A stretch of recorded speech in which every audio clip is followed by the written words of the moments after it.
그곳을 떠나 갈릴리 가운데로 지날새 예수께서 아무에게도 알리고자 아니하시니 이는 제자들을 가르치시며 또 인자가 사람들의 손에 넘겨져 죽임을 당하고 죽은 지 3일 만에 살아나리라는 것을 말씀하셨기 때문이더라. 그러나 제자들은 이 말씀을 깨닫지 못하고 묻기도 두려워하더라. 가버나움에 이르러 집에 계실새 제자들에게 물으시되 너희가 길에서 서로 토론한 것이 무엇이냐 하시되 그들이 잠잠하니 이는 길에서 서로 누가 크냐 하고 쟁론하였음이라. 예수께서 앉으사 12 제자를 불러서 이르시되 누구든지 첫째가 되고자 하면 무사람의 끝이 되며 무사람을 섬기는 자가 되어야 하리라 하시고 어린아이 하나를 데려다가 그들 가운데 세우시고 안으시며 제자들에게 이르시되 누구든지 내 이름으로 이런 어린아이 하나를 영접하면 곧 나를 영접함이요 누구든지 나를 영접하며 나를 영접함이 아니요 나를 보내신 이를 영접함이니라. 빌립보 가이사라는 이스라엘 북쪽 제일 끝에 해당하는 지역 중의 하나입니다.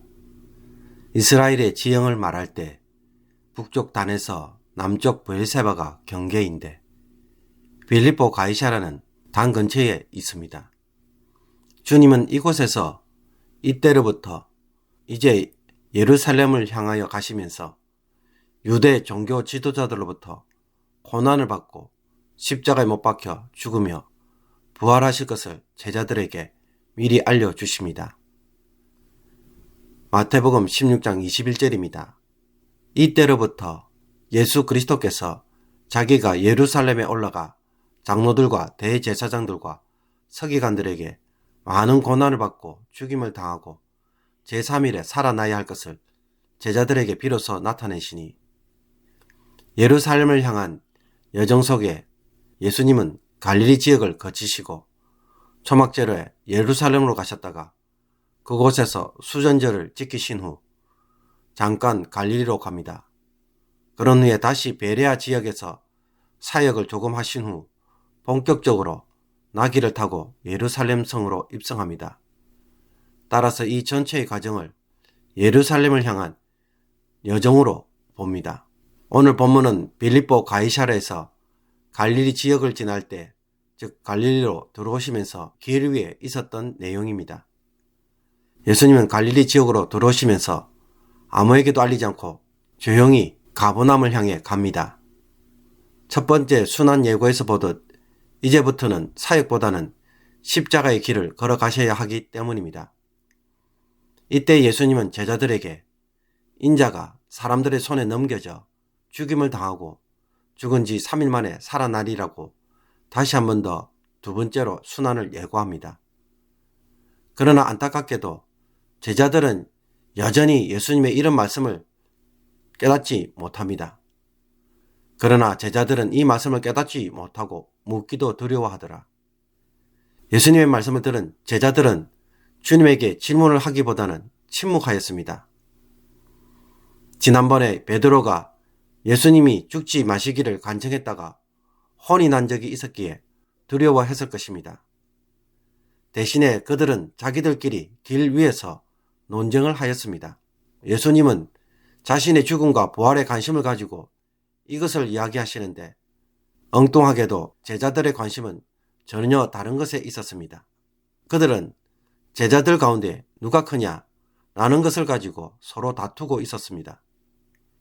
예수님의 십자가 길을 통해 자신들의 야망과 지위를 얻는 일로만 여기고 관심을 쏟고 있었던 것입니다. 아마도 제자들은 이제 예수님이 유대 종교 지도자들로부터 고난을 받고 죽임을 당한다는 말씀을 듣고는 본격적으로 주님께서 메시아 나라를 세우기 위해 죽을 각오를 하라는 말씀으로 오해를 했던 것으로 보입니다. 그래서 이제 주님이 말씀하시는 나라가 세워지게 되면 누가 이 나라의 최고의 자리에 오를 것인지 서로 이야기하다가 나중에 말다툼까지 했던 것입니다.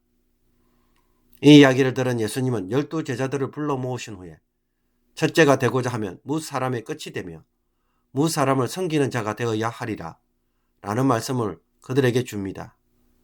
첫째와 끝, 섬김을 받는 자와 섬기는 자의 대조를 통해 최고의 섬김을 받기 위해서는 가장 끝에 있는 사람, 즉 미천한 사람까지 섬기는 자가 되어야 한다고 말합니다.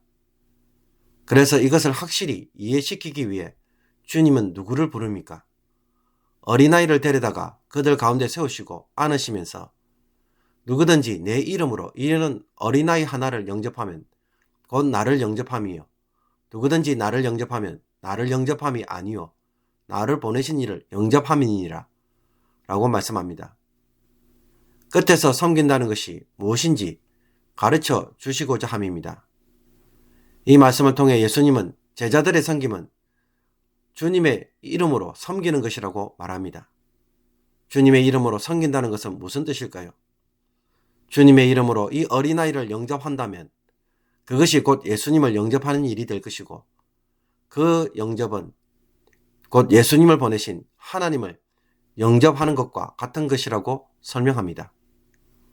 당시의 어린아이는 가장 천한 대상이고 관심을 두지 않는 대상입니다. 내일 묵상 본문을 보면 이 어린아이가 같은 이가 작은 자로 등장합니다. 한자로 표현하면 소자입니다. 소자는 말 그대로 대자의 반대말입니다. 즉 그들 가운데 지극히 작은 자, 보잘것없는 사람을 주님의 이름으로 섬길 때에 그것이 곧 예수님과 하나님을 섬기는 일과 동일하다는 것입니다. 우리가 시골의 독거 노인이 아니라 대통령을 섬길 때에 우리는 그 영접하는 대상을 통해 우리의 지위가 달라지고 영광도 다르게 받습니다. 그런데 예수님과 하나님을 섬기는 지위와 영광을 얻으려고 한다면 주님은 누구의 이름으로 섬기도록 하라고 말씀하고 있습니까? 어린아이처럼 보잘것없는 사람을 주님의 이름으로 기꺼이 받아들이고 섬길 때 하나님을 섬기는 것과 같은 지위와 영광을 누리게 될 것이라는 것입니다. 이것은 예수님이 이 땅에 오신 이유고 그 일 때문에 지금 예루살렘을 향한 여정을 이제 시작하고 계시는 것입니다. 인자가 온 것은 섬김을 받으려 함이 아니라 도리어 섬기려 하고 자기 목숨을 많은 사람의 대속물로 주려 함이니라. 그러므로 오늘 말씀을 묵상할 때에 성령님께서 오늘 묵상하고 되돌아보도록 하시는 것은 무엇일까요? 최근에 한국 사회나 혹은 우리가 경험하는 일상을 보면 갑질이라는 것이 있습니다.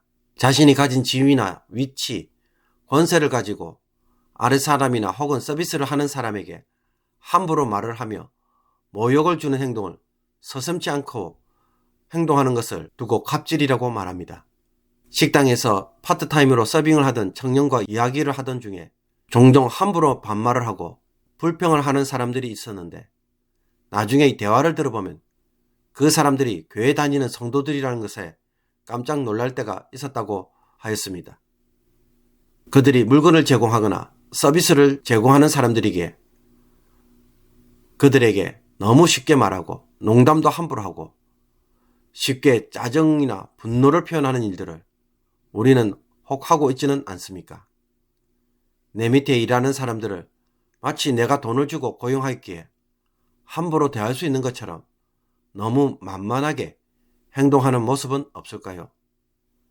내 자식이 그와 같은 대접을 받는다면 우리는 가만히 있지 못할 것입니다.